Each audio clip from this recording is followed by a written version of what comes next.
Good afternoon, everyone. I want to welcome you to the second event in a series of virtual discussions on how science and engineering support Florida.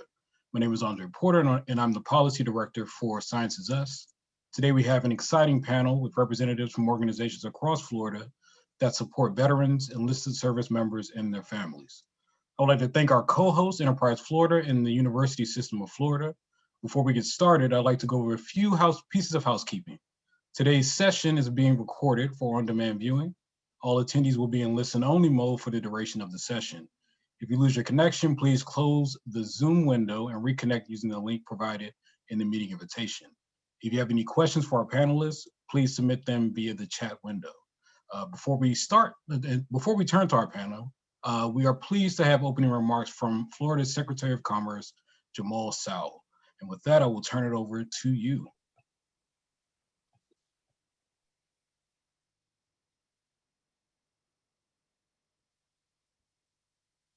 Everybody, Andre, thank you for the introduction, and it's a pleasure to be here today. We've been working with Science is Up for a while, but also all of our partners.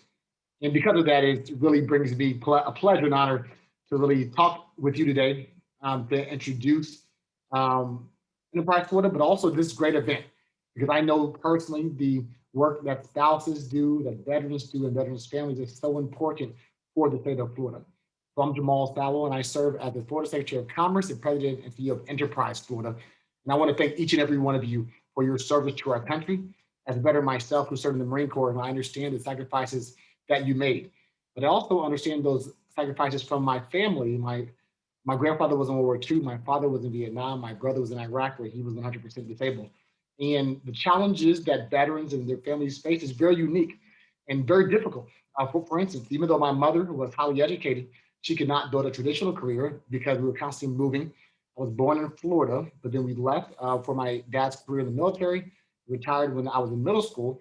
But it was just amazing, the experiences, but obviously with her going back into the workforce, that's a unique experience that many people don't have the chance to experience and see. So I saw that firsthand, and I want to bring that into my role. That's why it was so critical and exciting to have this conversation, not only about STEM, but about workforce, about veterans and their spouses who are highly qualified. And I want you to know that our governor, Ron DeSantis, is creating pathways of success for you and your families.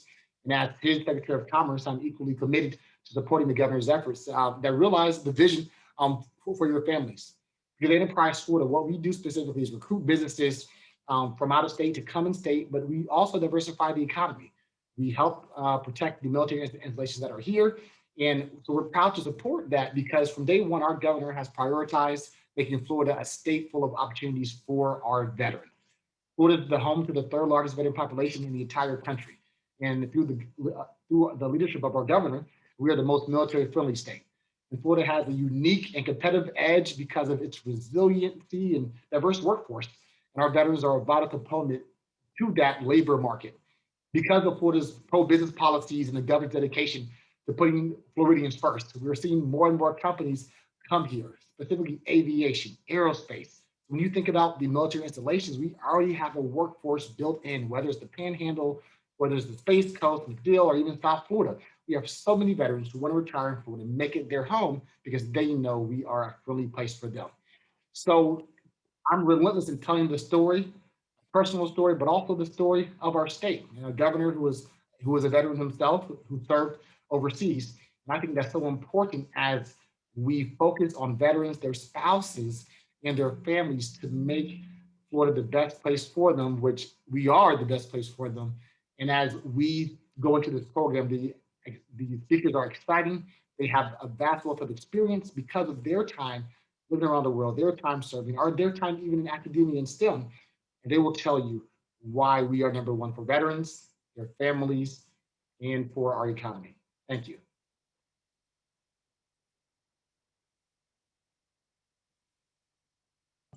Thank you, Secretary.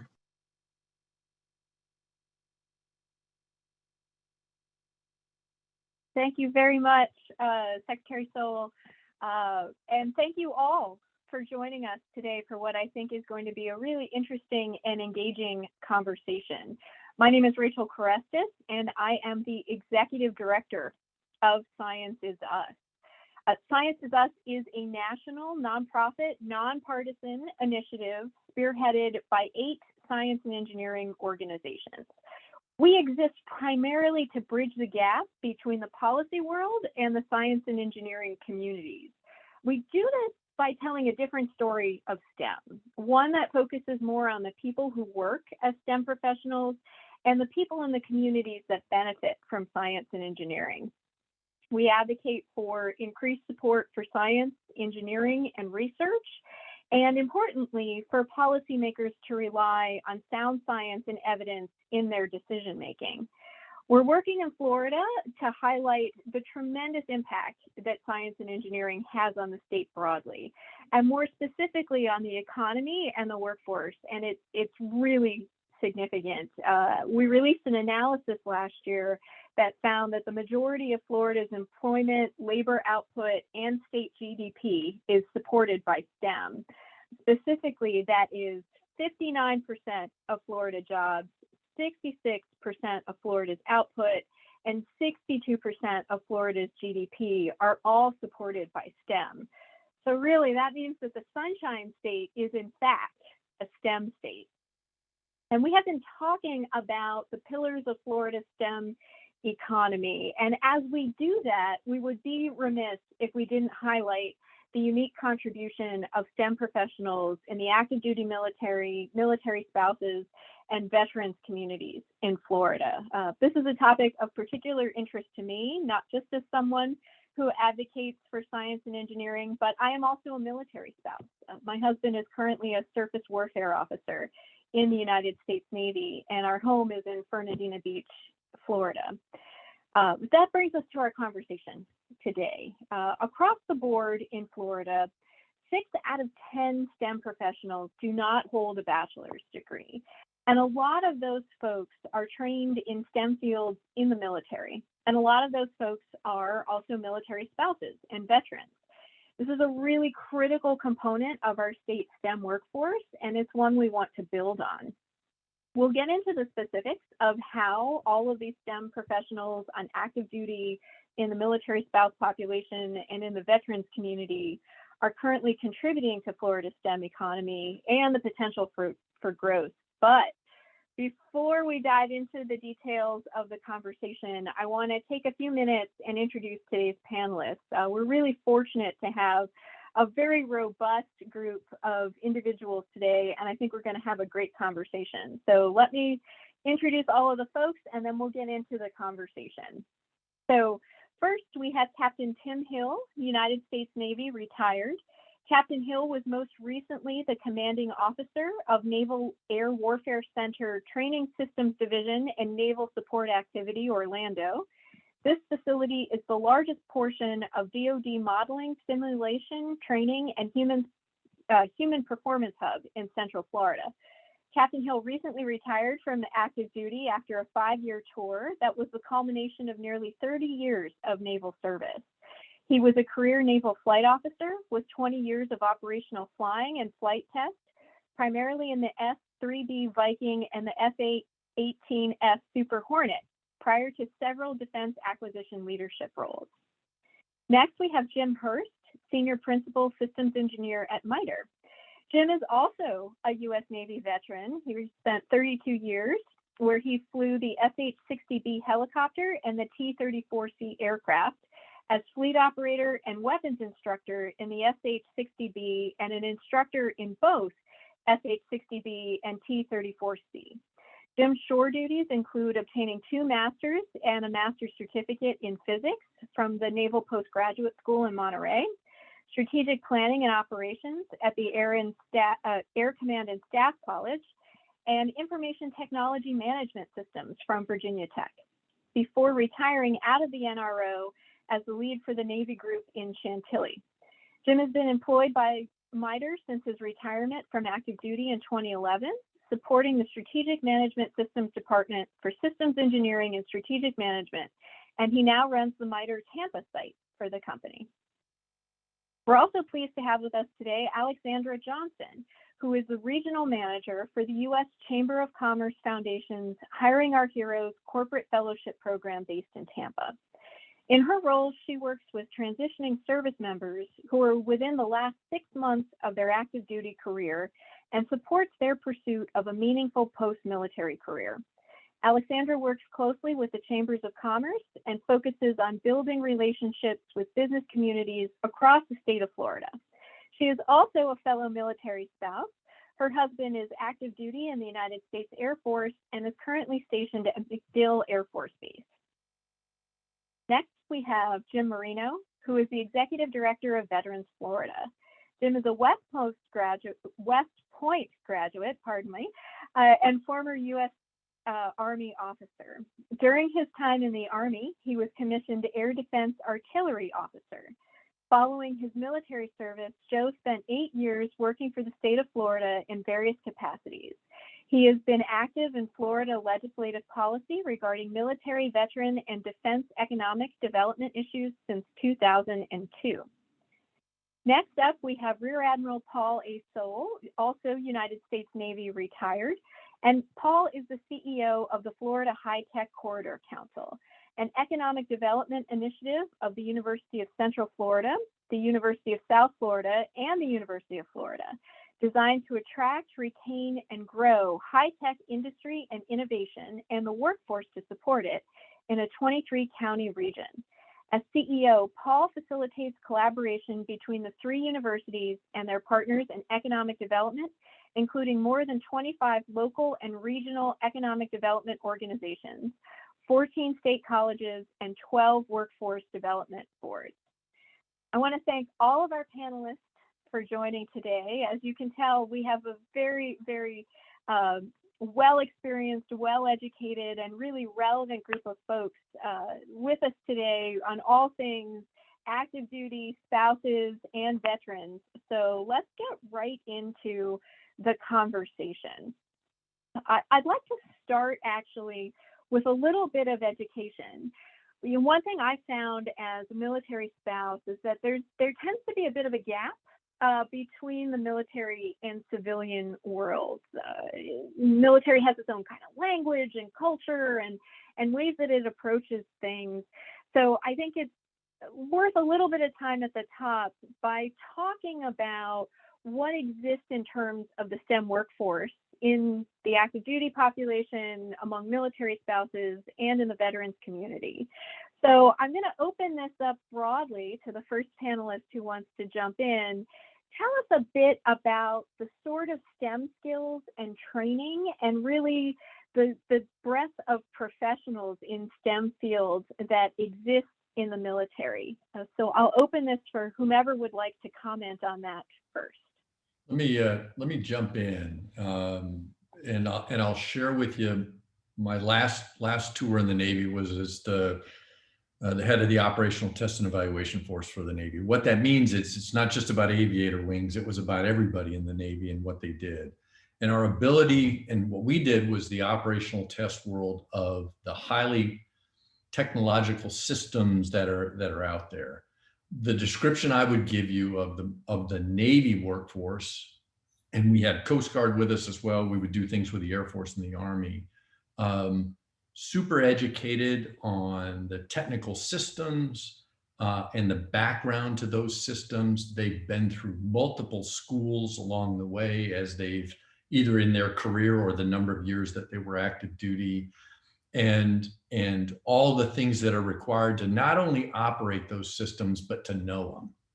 So from just a rough, sense for those that don't really understand the technology piece, highly skilled, real operational experience. And that gives our service members the knowledge and the understanding to jump into the STEM fields that we desperately need here in Florida.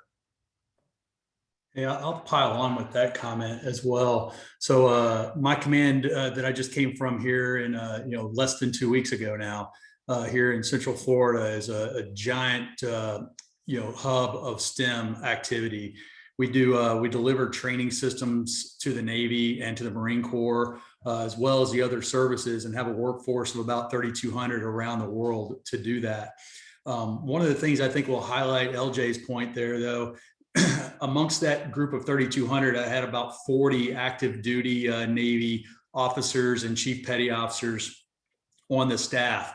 And those folks, with the exception of a handful of us that were professional acquisition officers, the vast majority of those folks were coming to us straight from a tour in the fleet. So, they had been underway on a ship on deployment. They had been underway on a submarine, you name it, from across the Navy. And we would bring them in with no training whatsoever in any of our acquisition programs and all the high tech things that we deliver to the field. And they come in as program manager assistants from day one. And it's a lot of learning on the job, but I think to bolster the high-tech knowledge, the notion of high-tech knowledge is resident in our veterans and our active duty force.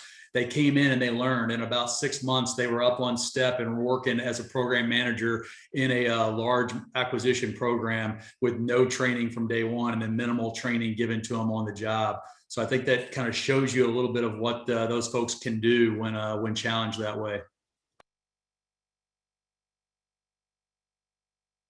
Anyone else want to jump in on that? I will add that as we did our analysis of the STEM workforce in Florida and noting that huge group, 6 out of 10 don't have bachelor's degrees. That's a lot of folks who might have associate's degrees, other types of technical education, post high school, but not necessarily a bachelor's degree. Also within within that population, you find folks that work in the sort of tech areas that we all kind of immediately come to mind, laboratory technicians, engineers, etc. But don't forget, there are tons of medical professionals, healthcare professionals, pharmacists, nurses, lab technicians, etc. Those exist in the military. There are logistics specialists. There are IT professionals. There are communications professionals. There's a whole range of STEM jobs that exist in the civilian world that are also mirrored within the military population. So if you need more nurses, you might be able to get folks that are coming out of the military, not just folks that are coming from the civilian world. I think there's just, go ahead. I was going to just piggyback, but also kind of offer another perspective on it. LJ and Tim kind of, I think, verbalized that transitional piece that we see, whether it's Army, Navy, Air Force, Marines, where a young technician has now been trained, sequenced across his career at increasing levels of complexity. That was lightning, so apologies for that.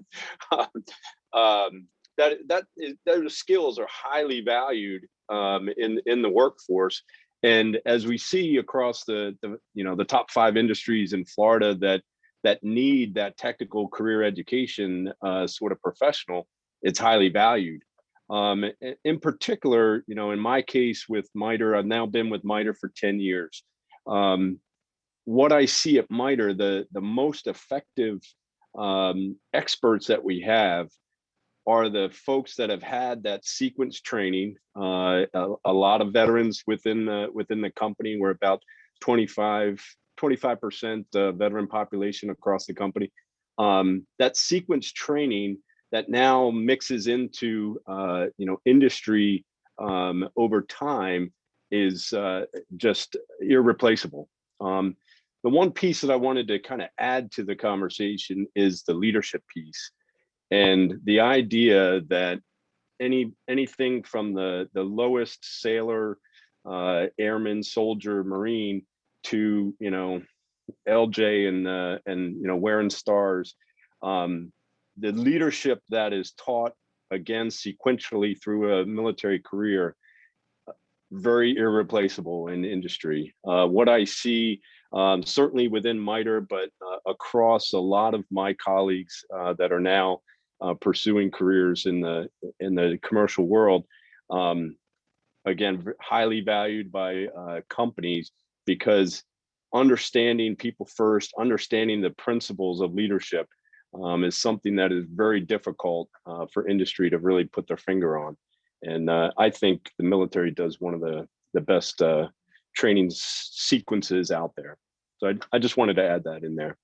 Yeah, and let me jump on Jim's piece about leadership and also add the word teaming and teams. That is, as I look at, both small, medium, and large companies, but in the high tech, high growth world, a lot of it's small, medium-sized companies where a lot of people are doing a lot of things. Nobody has one single job and that's all I'm doing. The ability to work with teams on a common goal, that is something I think and I think it goes to the service member. I think it goes to the family. I think it goes to the spouse. It is all instant. You move, instantaneous team.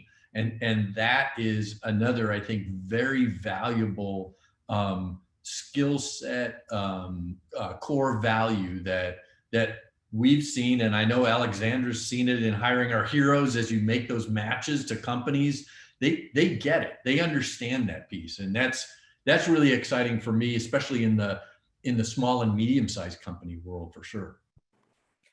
To echo what Paul said, I certainly agree. And in fact, one of the most common conversations that I have with transitioning service members as they enter into the program is, I can do anything. And it's truly that way. We do try to really pinpoint, right, what their competitive advantage will be and where they can add value to a team. And throughout our process and the program, they eventually get there. And I do see skill sets, related to engineering. We do have engineers that apply to the program. We do have cyber IT specialists that come to the program. Those are usually some of our most popular candidates. But I also like to share their stories. And one of our fellows that just recently graduated was a superintendent in sustainment services. She was managing the hospitality services, food and beverage operations for 23 years. And it's, her transferable skill ended up taking her to a cancer diagnostic company here in Florida, where she, is pursuing her post-military career now as a program manager. So they really do come in with an incredible amount of experience that allows them to adapt to a new role in so many different ways. And so that's it's always fun to see sort of where they start and then where they end up 6 months later. So a lot of great stories coming out of the program out of Florida. Let's pick up on that a bit. We've got this tremendous asset in the military and the spouses and the veterans community in terms of STEM workforce and their training. But it takes sometimes a little bit of effort to transition from the military world into the civilian world. It's sort of different cultures and a little bit, as I mentioned, that gap that persists. So I want to kind of throw it to Alexandra and both to Joe. Talk to us a little bit about maybe what are some of the challenges from the employer side, the need for employer education on the value of this population, and some of the things that both of you are working on to help folks transition out of the military into the civilian world and make any sort of alterations or get additional skills or qualifications that they need to make that seamless transition. So Joe and Alexandra, whoever wants to tackle that first, but would love to hear from both of you on that. Sure, I'll start on the the employer side. So it's great, when we see in the news X company is going to hire 10,000 veterans or 20,000 veterans over so many years. That means the leadership's bought into it, and that's probably an important driver in veteran hiring and understanding the unique abilities, but at the same time, the unique resumes that are going to come in from that effort. What the challenge is, and it's really a one-for-one. You know, our staff works directly with employers, and it's really a one-for-one back and forth conversation, because the CEO is not the one who's screening the resumes. It's the person in the HR department who is going to be screening the resumes. It's you know, and they have all these tools at their disposal to bring resumes into the system, whether it's Indeed, LinkedIn, Monster, etc. And with quote unquote AI matching now, it's going to make it even a little bit more difficult for a veteran's resume or a transitioning service member's resume to get picked up and noticed, because these are usually going to be keyword based, and you know, a veteran's resume is not going to have exactly the right industry certification acronyms that a recruiter, a corporate recruiter might be looking for. Yet they absolutely likely have the skills that employer is looking for. So it really is it's an effort to kind of go around that automated system of resume screening, to get them to take an extra second to really understand all the various areas, kind of what we talked about in the last portion of the panel. You're talking cyber, you're talking maintenance, you're talking leadership, you're talking city management, because each base is basically its own little city. So you know, the types of skills that come from folks that serve are going to translate and transfer somewhere, and the eagle-eyed recruiter is going to get rewarded for that, because they're going to tap into that talent. So it takes time. It takes building that relationship with the employers so that they understand certain things that they should be looking for, whether it's I'm an Army guy, so whether it's an MOS that may transfer skills to a particular job they're looking for. So, and it's on organizations like ours as well, to be knowledgeable of the types of skills that are transferring into the civilian market, so we can go to the correct employers and say, hey, these are the kinds of skills. We have a whole bunch of veterans that have these skills that will probably work very well in your industry. Let's talk. So I think there's you know, there's the veterans and service members can only do so much. You know, they're checking off a lot of boxes as they're trying to out process if they're transitioning, and if they're already a veteran, they might still not even have their foot in the right place where they want to land post military career.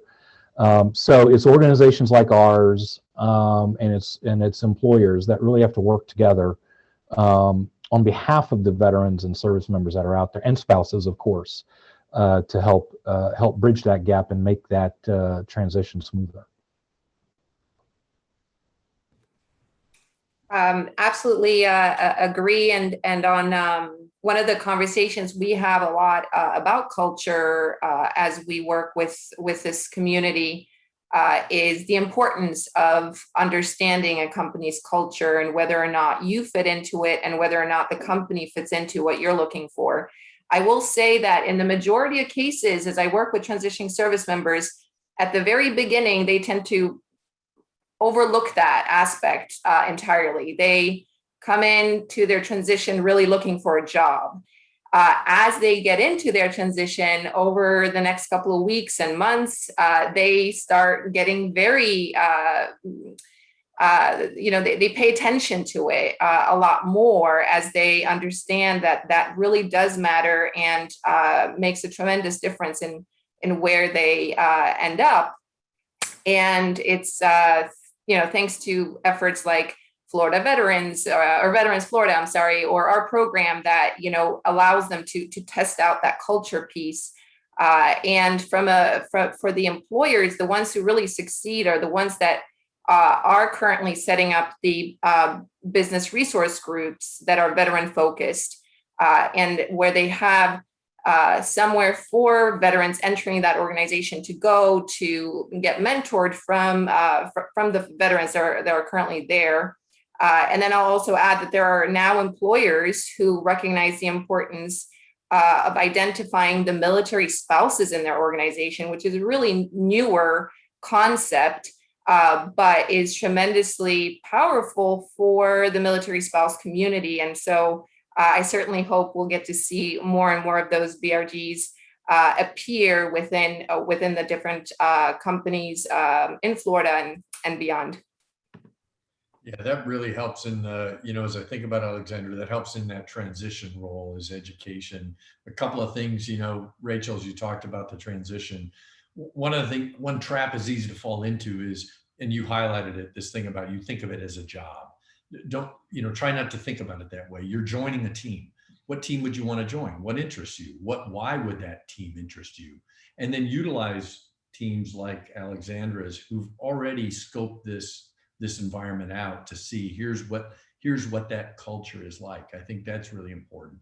As best you can, don't rush the journey. I know there's this, you've been on this military, I'm go. And then all of a sudden you hit and the next thing you know, I need my next set of orders. Try to resist that as best you can.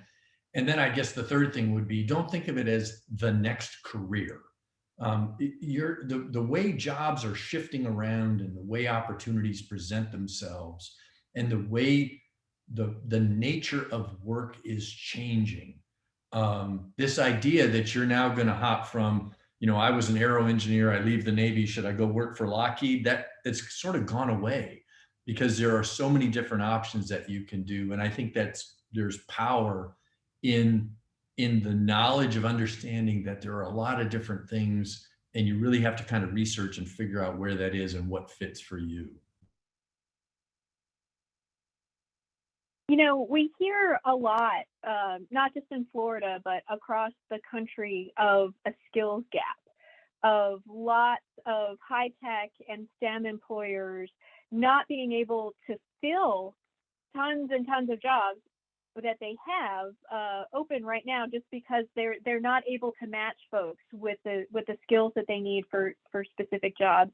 And in a lot of cases, those are the jobs that are not the ones that require bachelor's degrees. Some of them do, but a lot of them are not. They require advanced training and specific skills, but not necessarily a bachelor's degree.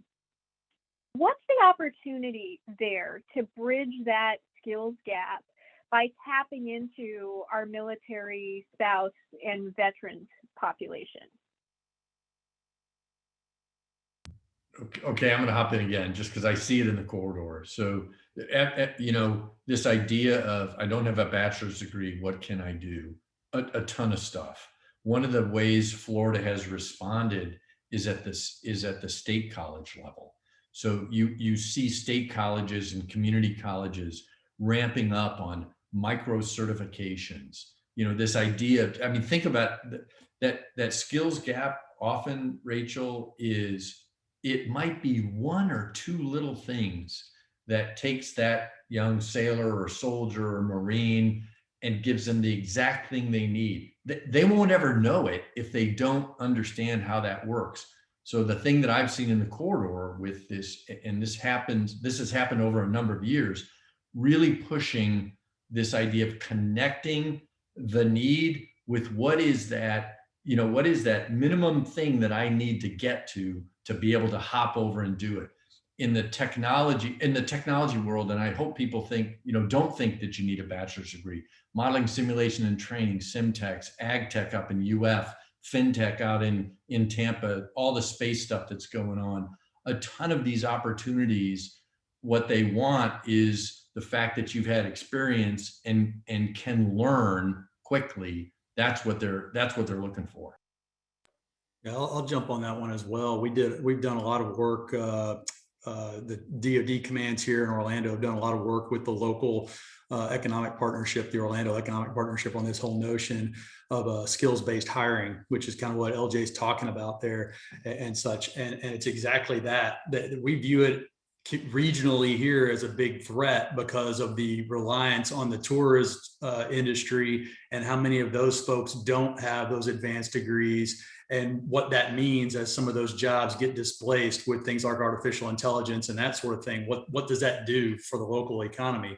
And so it really is a notion along the lines of what LJ was saying, is you have to find a way to take those folks, and it could just as easily be our active duty enlisted population or our military spouses that don't have degrees and such.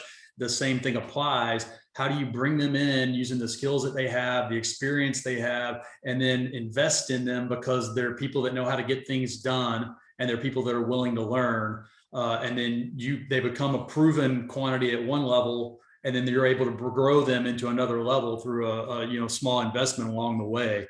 And so I think that's a notion that's absolutely emerging, at least here in Central Florida. And as LJ said, it may be a little bit further out than just Central Florida, given his span of searching there. Are there additional things that we need to do with our military and spouse population to educate them on the potential for where they could go when they leave the military? Or it's kind of two questions, right? Because it's a little bit different for the active duty, for the actual service member than it is for the spouse. So maybe let's talk about the service member first, and I'll come back on the spouses. So what do you feel like folks who are serving right now have a good sense of what their options may be when they leave the military?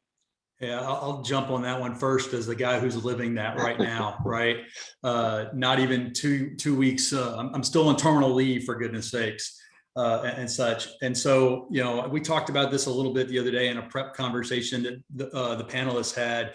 The transition courses that the DoD provides, I'll give it, they're better than nothing, but they certainly are a one size fits none kind of option. So, it's the same course for the most part, whether you're an E4, E5 getting out after one tour, or an 06 or 08 getting out after 30 plus years and such.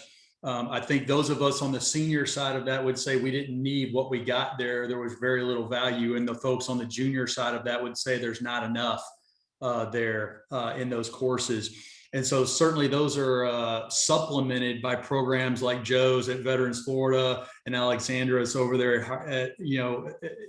with hiring our heroes and such, and the fellowships that she's talked about and all of that, that helps. But I think connecting the dots between those veterans and those programs is something that we could do a lot better at, and by that, I mean in terms of getting the word out and helping people to understand what they are.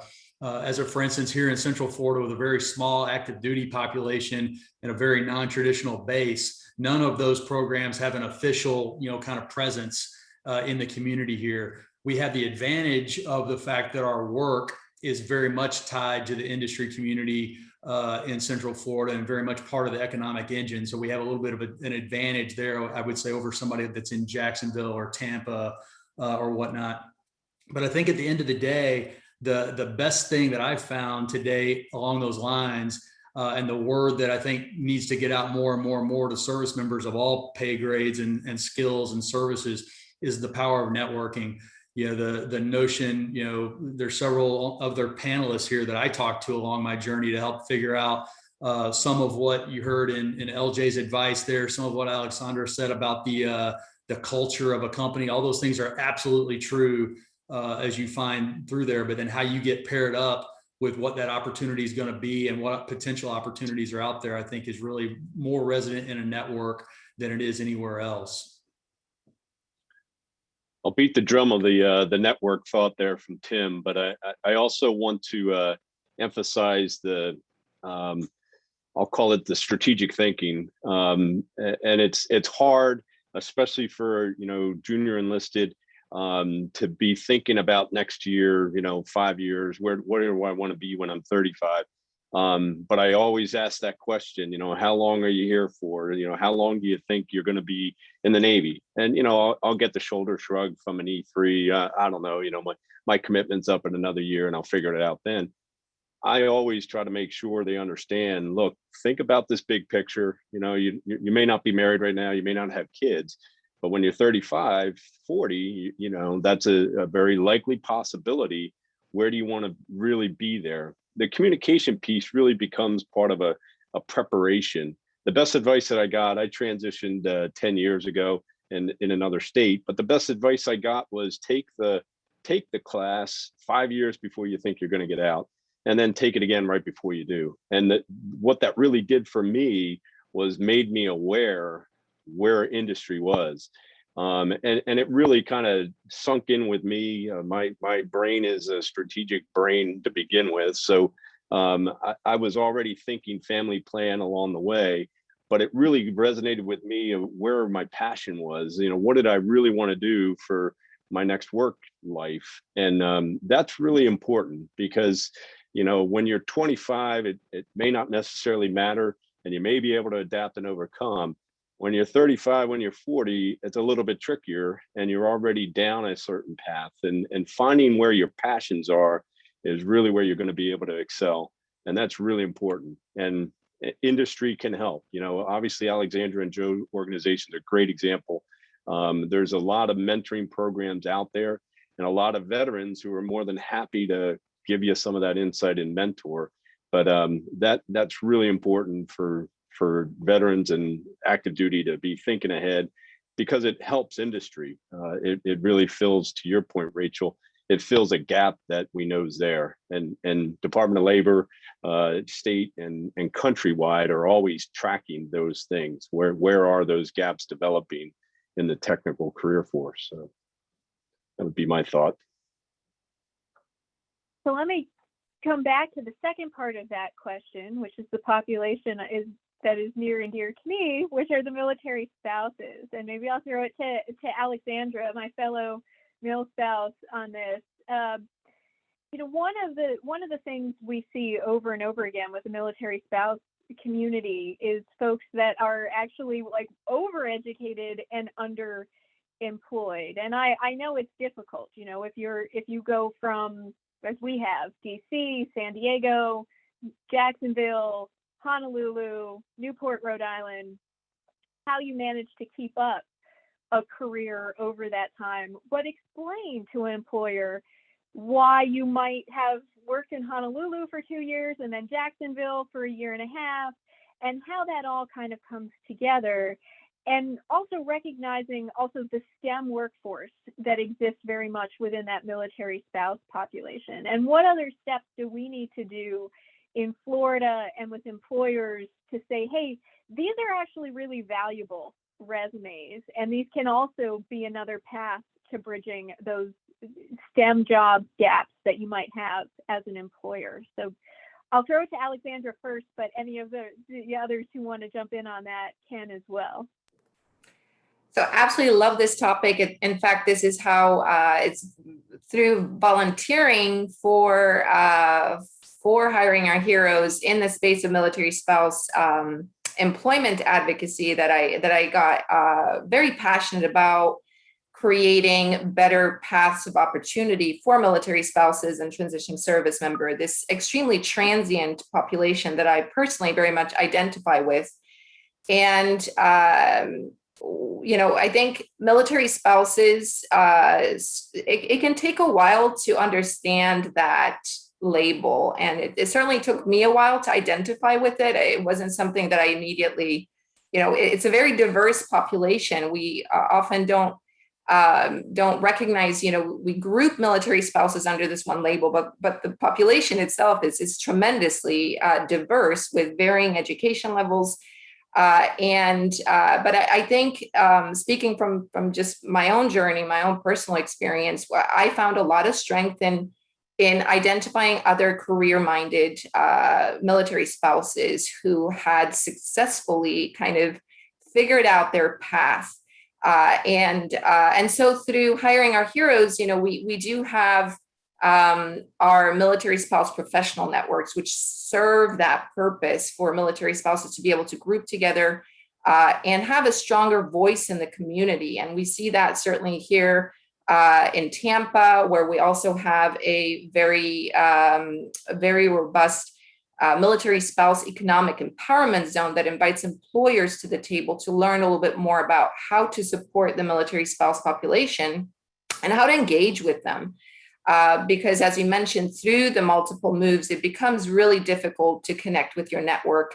And especially, as you mentioned, for the military spouses who tend to be well-educated, have multiple certifications, they're oftentimes, they end up in roles that, they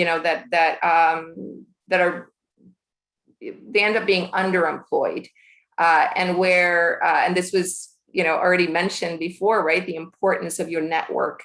And that's really the key. So I think, again, my journey as a military spouse is very closely aligned with hiring our heroes. So I can only speak from that perspective of, connecting for the military spouses to connect to those professional networks. And then for employers to come to the table and learn more, participate, speak at these events in order to understand that population better. And we've come a long way. I think this conversation topic 10 years ago was,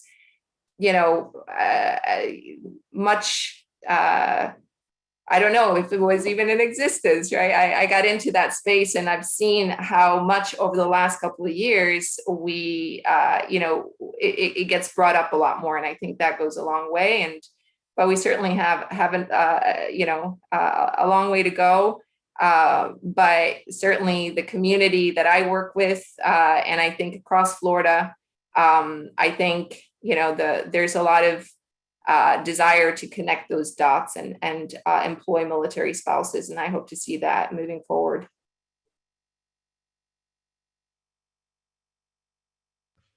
We've talked a lot about did you want to add something? I wanted to ask her, to the point of with military spouse, since I've been out for a few years with the family, have you, in the pandemic, maybe you haven't seen indications of this. Certainly one of the things we've begun to see on the employer level is, are employees actually going to come back physically to work or not?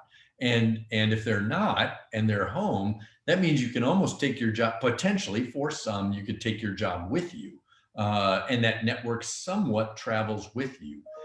Are there indications that you see with current active duty that those opportunities are presenting themselves more and more, or is it just too transitory to allow that to occur? I do think that the COVID pivot has created a lot more virtual work opportunities. I know of a couple of employers who had a big advantage as COVID impacted their business models because they had a military spouse on their team before COVID and they had to adapt to a virtual model. And so that was, nobody could have predicted that, but I know that there are employers that now, have gone through the process of adapting to their workforce, being virtual, and are more likely to make those adjustments to a spouse who might have to PCS and move. I think though, so many, at least at Hiring Our Heroes, we define a military spouse as a spouse who is married to active duty or a veteran, retired or separated. That population really is a much greater population than just the active duty spouses, who I think certainly have, the most challenges in overcoming that stigma that employers have. Oh, you'll be moving in 2 years, to which I always say, well, there's no guarantee that you're going to hire somebody who's going to be there for forever, no matter if they're a military spouse or not. I don't want to put emphasis on any particular generation, but certainly generations that are younger tend to get kind of grouped in that. There's studies that show they're only with an employer for about 9 months, whether they're a military spouse or not. And so hiring a military spouse, whether it's for 2 years, that might still add a lot of value to our organization. But But I think the military spouse population in general is much larger, and I think needs to that needs to be taken into account, that it's not only the active duty spouses, but for those who are and have the ability to travel with a virtual job, that is a great advantage. And I think one of the few things that came out of COVID that are that are positive is that we've been able to see that shift among employers, and I think that's hopefully going to continue and create more opportunities for military spouses. Yeah, and I think there's been just to build on that, take off my moderator hat for a second. Anecdotally, I know I've seen through other military spouse groups too, like a significant new appreciation for that population through the pandemic. I think because it was like, ask me about how not to spend your holidays with your family, or let me tell you about disrupting my child's education and how you talk to your children about that, and all of the other things that, in particular, the military community was much more resilient in a lot of ways than the civilian community when faced with the pandemic, because change and uncertainty and all of those and managing and muddling through all of those things is sort of life in the military. And I have seen anecdotally a lot of employers saying, wow, they really know what's going on. Military folks, a friend's school hired someone who had recently retired from the Army to figure out how they were going to do school outside when that was sort of the thing a year ago. And they said, we keep changing the parameters and this person keeps fixing everything and making it happen. And I'm like, well, because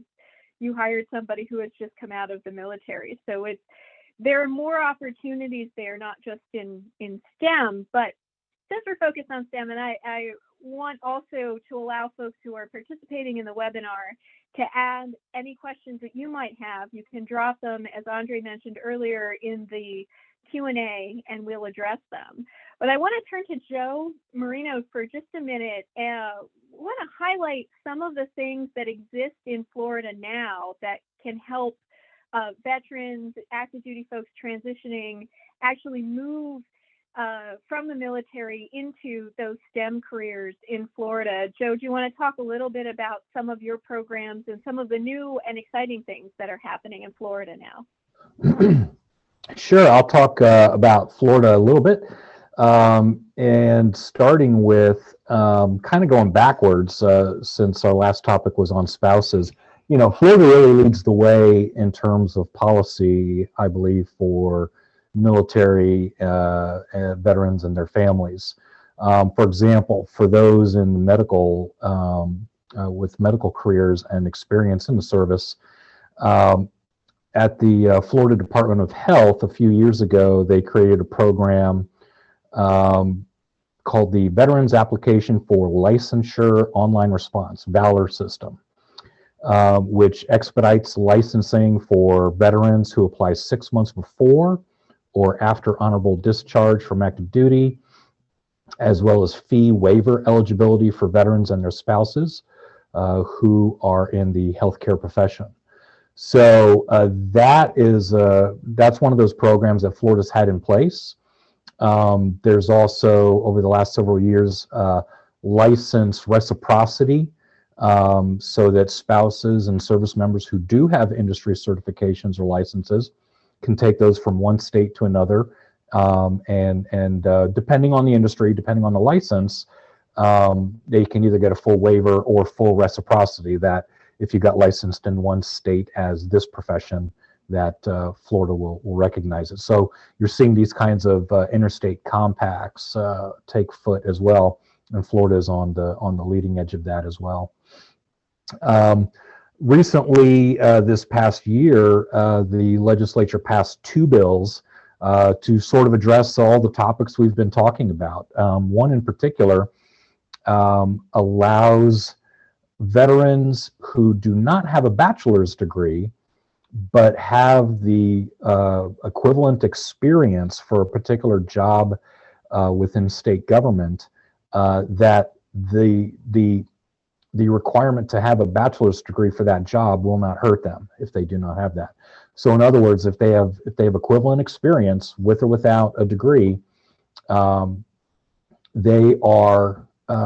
able to apply and possibly get interviewed and hired for that job. So not having a bachelor's degree will not keep them out of the interview queue, so to speak. And then a really exciting new initiative. I would imagine most folks probably on this call, if they have any military experience or exposure over the last couple of years, might be familiar with the DoD Skill Bridge program. This is an incredible program that DoD put in place probably about 6, 7 or so years ago.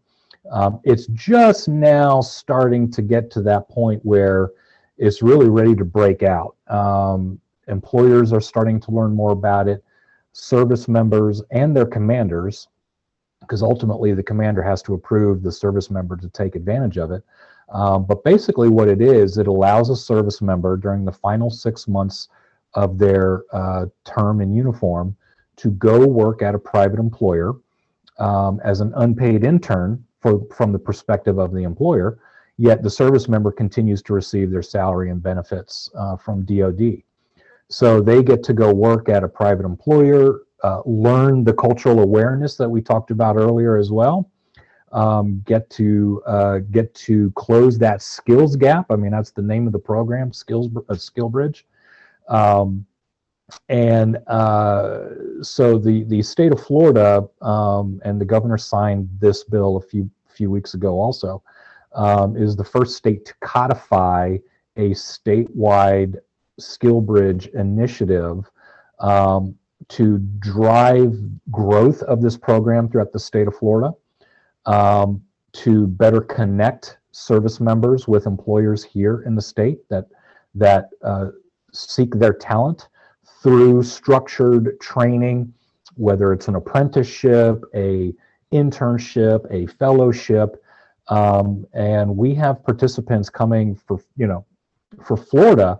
It's great because we have participants that are coming to the state from other areas of the world. We have interest in Germany. We have interest in California to come to Florida. So this is a driver not only for the state in terms of economic and workforce development, but at the individual level, this is really bridging those STEM skills that we talked about way earlier in the panel to help them land at these employers who are looking for them. So was it necessarily a STEM targeted bill?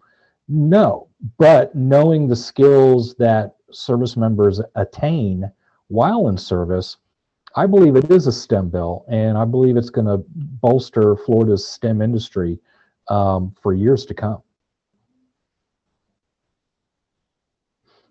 Thank you for that overview. As we wrap up, again, for anyone in the audience, if you have a question, please include it in the Q&A box. But without any additional questions, I'd like to ask the panelists as we wrap up here, Florida's obviously done a lot. We're in a great position. We've got thriving military population, thriving veterans population, thriving spouse population, and different ways to connect those STEM professionals into STEM jobs in the state. What challenges remain, and what things should folks be thinking about for the future? How do we build on the success that we have thus far? Go ahead, LJ. I see your lips starting. I'm like, but I'll let Joe go, because otherwise I'm going to be claiming as a hog. So go ahead. Basically, from our perspective, and the Florida Department of Veterans Affairs did a bunch of town halls a couple summers ago to sort of get to the answer of all these things that are out there. Why aren't more veterans taking advantage of it? And it's about awareness. So thankfully, we partner with Visit Florida, the state's tourism arm, to promote the state of Florida both internally and outwardly on all the things that Florida provides in terms of benefits and services for veterans service members and their families. It's an ongoing effort. 200,000 service members are transitioning a year. So it's an ongoing effort to educate, create awareness. And that's from a lot of different ways to look at it. Awareness a lot of times is the key. When we talk to veterans or service members and say, well, why don't they do this? Well, they are. We're here to help you tell the story about it. So a lot of times it's just getting the word out about what's available, whether it's Hiring Our Heroes, Veterans Florida, Florida High Tech Corridor, employers in the Space Coast. It's really awareness is probably the next step. Yeah, I agree, Joe, and that's exactly what I would have said. I can't count the number of times. Shoot, we moved from Maryland last year. I had a vision of what Florida would be like, and I did a lot of research, and I spent some time down here, and it's even surpassed that from a perspective of I keep running into things where, wow, I never knew. Wow, I never knew, and that awareness piece. I think we can do a better job. We as veterans can do a better job of informing our active duty brothers and sisters. Hey, you got to talk about this. I never knew about SkillBridge until about 6 months ago. So that awareness piece is really, really important. Yeah, let me pile on with that real quick too, and so we can drive a nail in that one pretty hard. Is that I completely agree that getting the word out is a big deal. For instance, that Florida Veterans Handbook that's put out about a yay big and about yay thick pamphlet, that shows up on base once a year to be handed out is a great source of knowledge. And to be able to get something like that out to our compatriots that are in Virginia Beach or San Diego or other places that might be thinking about coming down here for their post-Navy or post-service, gig. I think that's a big deal because for instance, like LJ mentioned, I think I knew about SkillBridge a little bit before that, just because I had guys that were coming to me to approve their requests for it. I learned down the road, and I'm actually doing SkillBridge right now to do my PMP certificate. Because you can do it not just as an employee type intern relationship, but also to take advantage of educational opportunities as well without burning your leave. And so there's a lot of different things that folks don't know that we need to keep helping them understand, and chief among them, I would tell you as a father of two, one of which is in college right now, most of my peers don't know anything at all about Bright Futures.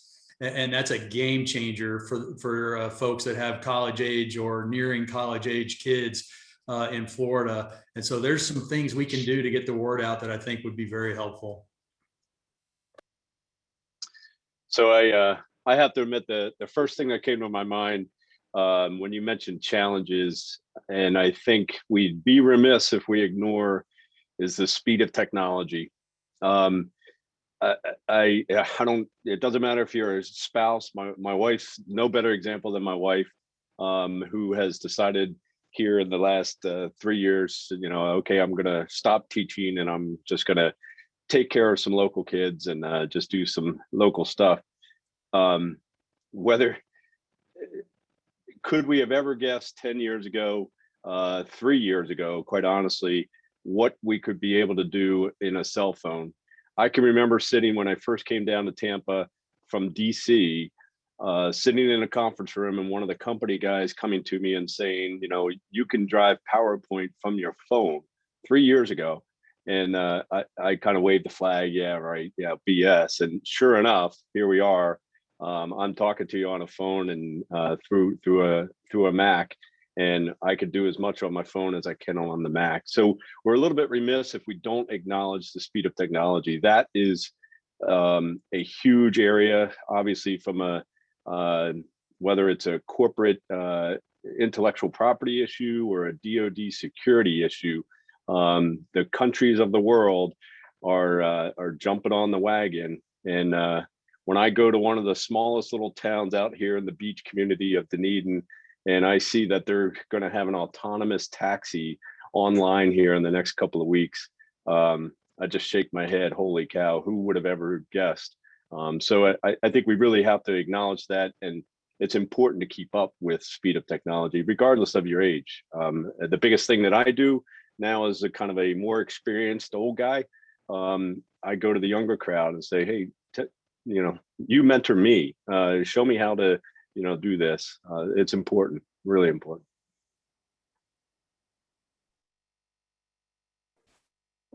I'll add that I believe, awareness, technology, absolutely. And on the awareness piece, I'll add planning, right? And I think this is where planning applies to both transitioning service members, military spouses as well, who will know that they're PCSing and they can start getting engaged with the community.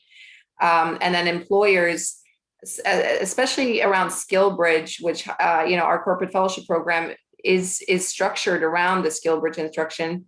And in order to jump into it with, companies do have to plan for it. It's not a direct hire model. And so having the infrastructure in place to be able to host SkillBridge interns is a critical piece of this. And it's we see employers who are very successful doing it, but they did have to set aside a little bit of planning time to be able to tap into that program and the availability of these transitioning service members who are still receiving their paychecks. It's a huge advantage for employers to participate. I recognize that can be challenging sometimes to plan, months in advance, but I think we see so many success stories that prove that it is definitely worth it to do that, to plan for it, and then to take advantage of this of the program that's out there and really can be utilized by any employer and any transitioning service member, as long as they both agree that is a good match for them. And so planning is I think where we can find a lot of great solutions. Well, I want to thank you all for taking the time to talk with us today. It sounds like we're in a really good place, right? We have an economy in Florida that is driven by science and engineering, technology, math, medicine. We have this great ready-made workforce that we've got all of these resources for, and a lot of enthusiasm on both sides. What we need is a little bit of education, a lot of awareness, and to keep working to make sure that folks know that we've got this great STEM workforce in the military community, and we also have a lot of really great STEM employers in Florida, and we want to be able to match them all together. So I want to thank everyone again for participating in the conversation today. This has been recorded. It will be up on our website, along with information on our speakers today. You'll also be able to find it on our social media channels, and you'll be able to learn more about some of the organizations and the programs that our speakers have talked about today. So with that, once again, thank you all for attending, and this will officially end our program for today.